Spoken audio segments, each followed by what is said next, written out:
Le Jura est à l'honneur aujourd'hui avec ce beau vignoble d'Arbois, cher au cœur notamment de Louis Pasteur. Pour tout savoir sur ce vin qui sera rouge millésime 2008, nous retrouvons Philippe Forbrac, le meilleur sommelier du monde.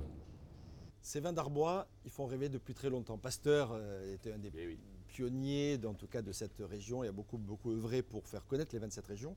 On se souvient et on évoque souvent pour les vins du Jura le fameux vin jaune, tous ces vins extraordinaires, mais on fait un peu de rouge. Ça, c'est pas très jaune, effectivement. Exactement, oui. c'est rouge, c'est des couleurs même un peu rubis, grenat, élaboré à partir d'un assemblage de pinot noir, de trousseau et de poulsard, et notamment les deux derniers cépages qui sont vraiment des cépages locaux, qui donnent des vins avec pas beaucoup de couleurs d'une façon générale, mais qui sont particulièrement bien parfumés. On a cette note de fruits rouges un petit peu macérés, un peu cerise, cassis, puis ce côté épice. 2008, ça commence déjà à être un petit peu âgé, hein, Philippe? Oui, justement, c'est le moment, j'allais dire opportun pour le voir, parce qu'il a perdu un peu de sa fougue. Ce sont des vins qui sont souvent en bouche un peu tendus, voire un petit peu acidulés. Donc 2-3 ans, voire un peu plus, ça permet d'équilibrer les choses et de lui donner cette suavité nécessaire.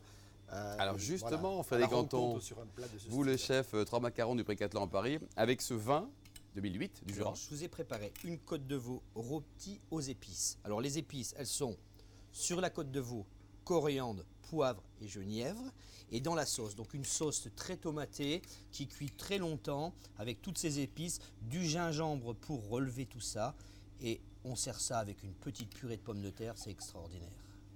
Un verre de cet excellent vin d'Arbois rouge 2008 avec cette côte de veau et ses épices. Un grand moment de bonheur en toute modération, bien sûr.